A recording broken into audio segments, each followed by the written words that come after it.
In this episode of Beyond IRCAD, explore how playing music, singing and dancing in the operating room can sometimes help prepare for an operation. Discover how embracing joy and passion alongside surgical precision can elevate the surgical experience. Dr. Galvao Neto's strong presence on social media highlights a more personal side rarely seen among surgeons. Tune in as he showcases this harmonious blend of scientific expertise and human connection that defines his approach to surgery.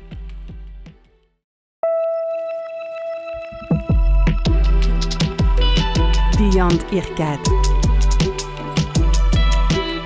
Surgical Journeys. Hello everyone and welcome to the show. Welcome to Beyond IRCAD with a very special guest with us in the studio today. He's a world famous bariatric endoscopy pioneer from the beautiful country of Brazil, Dr. Manoel Galvao Neto. Welcome and thank you so much for being with us today. Chris, first, thank you for having me. Thank you. It's a pleasure. Yeah, it's a joy, pleasure, and honor to be with you guys here in IRCAD. Great. A place that I really appreciate to come back. Thank you for your kind words. So I was preparing for this interview and I saw your social network accounts and they're amazing, unbelievable. You're very, very active on social media. It's very interactive. It's a lot of fun. That's a bit of a change. And so, surgery obviously is very serious, but obviously it doesn't have to be serious all the time, does it? Not really. We are human beings, and this is a very technical work. Yeah. And without some fun, we get stuck. Yeah, I agree. So does communicating online, should it be part of the package of the modern surgeon in 2024? Absolutely. Yeah. If you want to be in the game, you have to master the social media. So if you see, and my social media, besides being B2B, it's not B2C. Yeah. So I talk to the doctors, I talk to the industry, but in a very light way, very informative way, serious, respectful, but with fun. Yeah, it's very fun. I actually saw you with the Iron Man suit, with the montage. So there's a superhero thing. Are surgeons superheroes? It's our alter ego, no? Or we consider ourselves as superheroes, or people consider us superheroes. That's a very sensitive matters. There's no such a thing of superheroes. Yeah. But sometimes to face the situations that you face, you have to vest yourself or invest yourself in some sort of inner armor to face complex situations that we have to deal with day by day. And it's also a great way to reach out to the new generation of surgeons. It's something that you've been doing for a long time now. You've been coming to IRCAD to teach for many years. But becoming a surgeon can become quite intimidating in a certain way. And for our young listeners out there, what would you say? What made you choose this career path, and what's so unique about being a surgeon? I'm in a family of medicine, so okay. Father is a doctor, mother is a nurse, and I decided to do that since I know myself as a human being. Right. For nowadays, it's a challenge because everything is growing so fast. Artificial intelligence, like we have here, robotics, advanced endoscopy, and it's so fast. And this generation, so anthropologically, is the one who were born on the age of computers and artificial intelligence. So even the way we have to talk and communicate. So for the ones who listen to us, what can I tell you? You were a young surgeon and you wanted to prosper in this career. First, focus on your beliefs. Yeah. What you believe. So most of us, me included, we got in this career to help. Mm-hmm. To help the mankind, to help the others. And this has have to be your focus. Doesn't matter who you are and what age you have. Help people is what we should be doing that. That said, how can we do that now? So it's embracing the new technology, but don't get away of human relations. So at the end, there is a father, there is a mother, there is a kid in front of you. Yes. And this should not be instrumentalized. Yeah. So that's what the mojo of my career. That is the way. Human relationship and love people. So patients come first. Patient-centric, always. Okay. And so before an operation, it can be very intimidating for a patient to go to the hospital. It's never a nice experience to have to undergo a surgery. How do you manage to build that relationship of trust with your patients? Quite sometimes I'm a proceduralist, so it means I will know the patients nearby the time of the procedure. So how to engage, how to make them. One good thing is that when they come to me, they already know a lot about me because of the social media. Patients nowadays, they research. They have an idea what is your projection or your avatar from the social media. So put a human being there. So take a seat. Sit with your patients. What I do. I'm here for you. That we are just about to get your procedure. How can I help? What is your last minute doubts and what last minute concerns about that? And at that time, Chris, make your patient aware that the time is for them. There's nobody with you, nobody there, and that's the time of communicate. And mean that's looking in your eyes that I'm looking right now, and seeing you as a person. Yes. That it was make people trust in you, believe in you, and you believe in yourself. Yeah. Is empathy absolutely necessary quality to be a good surgeon then? And especially in our area that is very, very technical. So in the rush of the day, we forget about that. Because empathy, is not kind of human. You were not born with empathy. Yeah. We are born with sympathy. It's different. Empathy, you learn and you observe and you put in your soul, because empathy is to put myself in your shoes. Yes. So never forget that. During your day, stop, and it costs you nothing. It costs you 5 minutes. Those 5 minutes is that we're gonna bound to the patient. Yeah. And even if the last minutes, it is enough. I think it is enough. Okay. And so obviously, as the surgeon in the operating room, you're like the maestro. You're the one directing the operation. But it's also important to have a good team, isn't it? So do you take time before the operation to make sure that there's a good atmosphere within the team, that it's good communication as well? First, nowadays we are obliged to. Yeah. So surgery should be like putting a plane to take off. So you need to do a checklist. And I do that all the time. Every time I go there to do a procedure, and I do very complex procedure. I get my team, all the team, ask them to stop a little bit. I ask them to come to me, and we congregate on that. So anesthesiologists, the technicians, the nurses, and my colleagues. So that to me is very important. Yes. And as they prepare for the procedure, I have like something that's very mine. That's on me. So I step away at least 2 or 3 minutes. And in my mind, I prepare and anticipate each step of the way. It doesn't matter if I'm going to do this procedure 5, 10 times in the same day. I think it's very important. So I look at the patient, I look at my people, my staff, and I prepare. Okay. Every single procedure, and I have done my whole life, I prepare myself to what's going to be routine, what can happen in terms of something that don't go as planned. How we go? Because I think it's important. This is the time that you brief that specific patient. So that's very interesting. Like even in cases where you've done the procedure hundreds of times, you still take a few minutes to get mentally ready then? Especially on those procedures. Okay. Routine can lead you to mistakes. Right, yeah, absolutely. Yeah. And so when you're about to operate, how do you feel? Do you feel in control and confident? Do you feel stress? What's it like for you? Chris, I deal with complex situations on every single day. So my early background on bariatric endoscopy, that we were on the beginning on this subspecialty, was treating complications of bariatric surgery. I kind of sing in my head. I kind of dance with my people. So that makes me relax. So I don't absolutely have never yelled with anyone. That's not my thing. So we got in the same pace. And some people can say, oh yeah, but you can get distracted with music. You don't. There's so many professions, surgery included. And if you do a research, you're going to be surprised with how many of us we listen to music during the procedure. That's incredible. Yeah.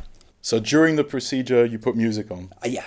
Okay. I like music, and it makes me really focus on what I need to do, because I sing together with the music. So when I'm doing the procedures I have to do. This is amazing. Any particular type of music that you like to? I'm eclectic. Yeah? I love any kind of music. It's almost like a spiritual thing, isn't it? I don't know. I've seen you on your social networks as well, holding the Namaste pose, and I wanted to ask you: is spirituality important in your life? Absolutely, Yeah. in any culture. So it would be the Namaste for the Indians, it would be the heart for the Arabs, Yeah. and for the Brazilians is a smile. Yes. And for Americans is a handshake. Yes. So this bonds you. Yeah. This bonds you, and that bond makes you connect to the important person there. Of course. That's the patient. Yeah. And again, this is 5 minutes. Yeah. This is not like you prepare the whole life. It's not. You just get there, do your checklist. It's a very technical on that. But again, you focus on that. And even the pilots, they have some rituals that bond them to the machine or bond us to the patient. So you're also very much involved in passing on to the next generation of surgeons. And I was saying earlier that you've been coming here to IRCAD for a long time now to teach as an expert. Can I ask you how the connection was made with Professor Jacques Maresco and how it all happened? Were you invited to teach? My connection with Jacques was a long time ago, and he was like my hero. Yes. Yes, since the operation, the one from here to from US to here, the Lindenberg operation, I was there. And it was on a time, and I have to get back a little bit, because at that time we were embracing surgery, kind of surgery that we don't do anymore. That is called NOTES, Natural Orifice Transluminal Endoscopic Surgery. Yes. So here they have the project Anubis. And without knowing that, in Brazil, we were doing the same. Oh, okay. Yeah, transgastric, transvaginal. And I communicated with him by email. He answered me back. And that started our early communications. And on a parallel part, me and my brother-in-law, Almino Ramos, we were growing a lot in bariatric surgery, so teaching thousands of surgeons, develop new techniques. So it came in hand that Michel Vicks invited us here together with Professor Maresco, and I think it's 15 years back. And so when you teach, does it allow to learn new things as well as you teach? Well, Chris, you have done your homework. Teaching is learning. Yes. If you see my social media is hashtag sharing. Sharing is learning. Mm-hmm. If I don't learn from you on teaching, I should not deserve to be named as teacher. So teaching ultimately, and since the beginning of the mankind, is absorbing and giving. That's that. With that we grow. If I have nothing to learn, who am I? Yeah. Who I am? Yeah. And what I do more is something called proctorship. And I've been proctorship all over the world, meaning I will be teaching people on their own ORs or endoscopic suites. Okay. Can I tell something interesting about that? Of course. The simple presence of me or any proctor, suppose you're a surgeon, in your OR, what it tells the members of your team? That the king is naked. And it's not I like that. Yeah, it's not a comfortable situation. Yeah. So to go there, first study and learn the culture. Mm-hmm. Research the person you're going to teach. Research the institution. Respect everything that. Talk to them before you got in the war. Establish a bond and behave like a courtesan. Yeah. In a good way. So what does a courtesan give? He gives you ideas, and the ideas come out of your mouth. because the courtesan is nothing important. The only thing that you do that is make things happen. So it means that you are not important at that time. The patient is. I think that's such a great mentality. You know, you sound very humble, and you know, it's sometimes people say that you know, there's an ego problem in surgery, but you know, you seem to have stayed very down to earth and humble. Is that something that's important to you? That's something that's absolutely necessary. Yeah, yeah. Ego, when you teach, means that you're superior. Adult education don't goes that way. Mm-hmm. So can work like for children at age of 3. For adults, it's not better you respect me or not. It's matter that I respect you. If it is not simple, there's a problem. Do you have any mentors in surgery and outside of surgery? Who are the people who inspire you? That's very interesting on that. For sure, Professor Marisco is one of that. Every time we talk, I get inspired on that. And I have trouble answering your question because I have a very long career. Yeah, it's a difficult question. I have involved in first-in-human procedures. And it's very long pathway. So it's very easy to get lost. Yeah. Very easy to get lost. And yeah, Professor Marisco, my father in a certain way. Yes. He was a pioneer in laparoscopy in 1974, the very first in Brazil. Wow, okay. So I started with him since I was in the med students. And laparoscopy was nothing, believe me. Nothing. Because there was no camera on that. And it was wonderful to me to see the organs and to see inside, because ultrasound comes like 2 years after, like that. And then laparoscopy is that part that without camera like fade away. And I have colleagues that inspire me. So the colleagues that I work right now. So Mohit Pandari in India, Elias Ortiz in Mexico, Greco in Brazil, André Teixeira in the United States, Almino Ramos, my brother-in-law, my sister Manuela. Those persons, that is not like I consider up high, but on my side, I get inspiration from them. Okay. And sometimes when you get difficult cases, do you get in touch with some of your colleagues to get their advice, for example? Oh, Chris, I wish. I wish, because just today I got 2 calls and 5 WhatsApp messages asking for help. Okay. Wow. So people come to you for help. Yeah.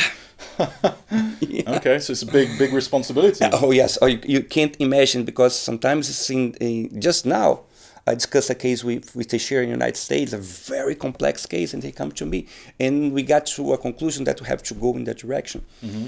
Sometimes they already have the answer. Yeah. They just come to me to get a reinforcement on that. Right. But I miss that sometimes.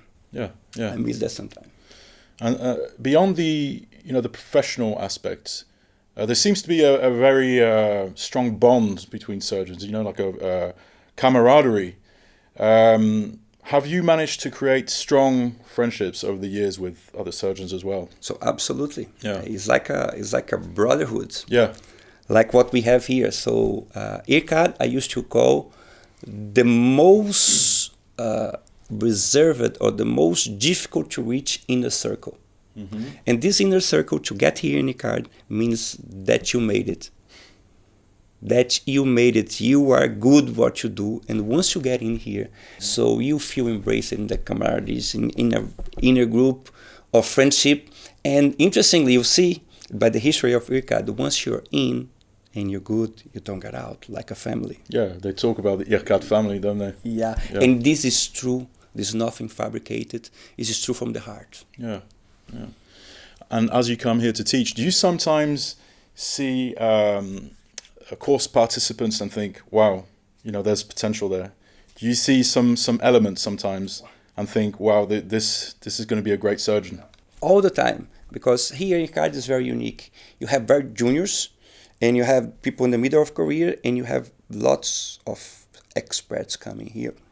And I can remember, I can give you names if you want it, at least 30 people that I saw here that now they are leaders Okay. on their own market, and you have the opportunity to communicate. And then we met in meetings in Congress as colleagues now at the same level, and they say, I do remember the time that I was there with IRCAD with you on the endoscopic simulator, and you teach me that trick, and you talk to me in the eyes, you taught to me how to begin, and now I'm here, and I'm thankful for that. Yeah. So Do you feel proud? Yeah.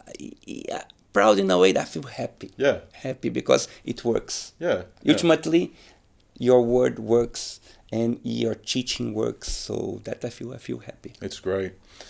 There's a big project that's just been confirmed in India with IRCAD India. The project's been made official. And so you've been appointed scientific director for that. Congratulations. It's great news. Can I ask you how the connection was made with India? How did it all happen? Oh, that's a very unique. So I'm working there now for like five years, and with Dr. Mohit Bhandari. Yes. He is the most well-known bariatric surgeon in whole Asia. Very prolific, a good scientist. He have magic on the hands. You should have seen his doing surgery. And I was appointed to work with him. But a previous colleague that was there, that's Malfobi, one of the inventors of the modern bariatric surgery, he told Mohit that the guy who could put you to the next level is Manoel. Okay. So I went there, we started working, and the first talk we have is ask him, what you want? Oh, I want you to guide me on endoscopy. So, okay. So I guess he never had touched an endoscope, and now he's a master endoscope, and he has the vision that we can progress. So we are there progressing, and he has a wonderful family, the Bhandari family, and they have a beautiful institution, and I think it was surprised and motivated Jax as me. They built it from the ground.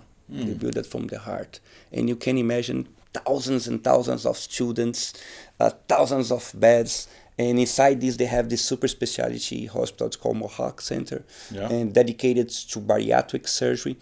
And they are doing such a fantastic job. And since I met him, I said, Manoel, I have this dream. Tell me, I want to have an IRCAD here. And we talk. I said, let's see. And then I come here, and I never had asked for a moment with Jax, with Professor Moresco. And can you give me some time of your time officially? I say, okay, Manoel, okay, sit. Okay. Yeah, and he gave me the opportunity. So I present what we were doing. I present the whole university, present what they have. They already have a beautiful lab, cadaver lab, animal lab there. They are teaching the whole Asia with the heart, and they are very there. So Jax trusts this. Okay. In a point that we start the conversations, quite some Zoom meetings, and Jax give us the opportunity to go there and see what we're doing. And he likes what he saw. And from that point on is between IRCAD and the Mohawk family. And they closed the deal. I'm very happy on that. Congratulations. It's very exciting. Yeah, you already begin to build. So Jax was there. He saw the building we see now. He gonna put the IRCAD architecture, IRCAD way of thinking, way of doing things. We're gonna follow by the rule, and that's it. I'm extremely happy that I was instrumental for that. And the first thing when they met and they decided that is that I asked them, don't put me in any position. Okay. Because I didn't work for that. So just go. I'm happy to be part of that. And then they surprised me. I was not expecting So you didn't that. expect it? Okay. No, absolutely not. That's because it was nice not surprise. my intention. I didn't have an agenda. Absolutely. Okay. That's amazing. And I'm very happy, very, very touching to me. Yeah, and of course. I can't wait to see, what's coming next. It's very exciting. So, you travel all the time for your profession, Brazil, India, Europe, the US. Is it difficult to find some time for yourself and to, find that balance between your professional life and your private life? No. No? No. Okay. I love what I do. Great. I really love what I do. Family time, my wife time is quality. Yeah. So we have this arrangement that we have quality time. So when we are together, we are together. So there's no interference in that. It's very few time, but it's very good time. Yeah. You know, sometimes when you have complicated cases, and I know obviously some cases are more complicated than others, and you probably remember some cases quite vividly. Do you manage to completely switch off when you get back home from work? Or, you know, is it always more or less on your mind? I switch off. Yeah. I switch off. In a way that when I'm with my people, my family, I for them. But for sure, the case is on my mind, but in a separate way. Okay. Separate way. So I ask some people to take care of them, if I can isolate from the case or not. If not, I'll still be participating on that. But again, like multitasking. Yeah, One box is here, the other box is there. Of course, it's very important. Yeah, absolutely. My final question here today, Dr. Galvao Neto. If you could be in this room with the young Manoel, 20, 25 years old, right now, what would you say to him? That's awesome question. Got me by surprise. What I say to Manoel is Manoel, do everything again. Repeat everything you have done. Every single mistake you have done, do it again. Okay. Every good thing, do it again. So it's important to make those mistakes. Absolutely. Otherwise you don't learn. You don't grow. You don't grow. And keep the spirit, Manoel. Keep the spirits. Don't break. Yeah. I think that's a great take-home message.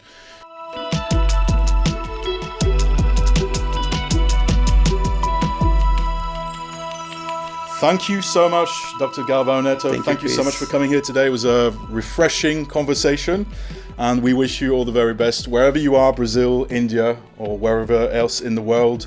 Now, at the end, now in US, so we're going to start in January, start in US as well with bariatric center with our friend Teixeira. Okay, where in the US? In Orlando. In Orlando, Florida. Orlando, Florida. Great, amazing. So good luck for that. Thank you so much, and many, many thanks to all our listeners worldwide. Hope you enjoyed this podcast. Thank you for listening, and stay tuned for more episodes, and see you guys next time. Thank you.